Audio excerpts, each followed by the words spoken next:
கோவக்காய் பொரியல். அடுப்பில் வடைச்சிட்டு வச்சு எண்ணெய் ஊற்றி கடுகு போட்டு கோவக்காய் ரவுண்ட் ரவுண்டாக அப்படி கட் பண்ணி ஊற்றி இதை பண்ணி எண்ணெயில் அப்படியே நல்லா வணக்கிவிடும். எண்ணெயில் நல்லா வணக்கிட்டு தண்ணியே ஊற்றக்கூடாது, நல்லா எண்ணெயிலே வணக்கணும்.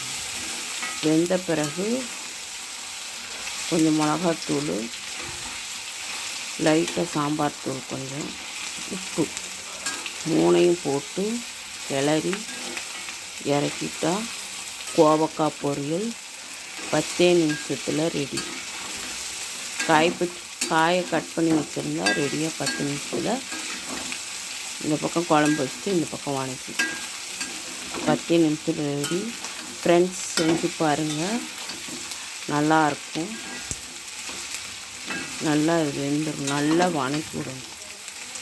சிம்மில் வச்சு மூடி வச்சிட்டிங்கன்னா 10 நிமிஷம் வெந்துடும். மிளகாத்தூளும் உப்பும் போட்டு, தூள் உப்பு முதலே போட்டு கூட வேக வச்சுக்கலாம். போட்டு இறக்கிட்டிங்கன்னா கோவக்காய் வறுவல் ரெடி.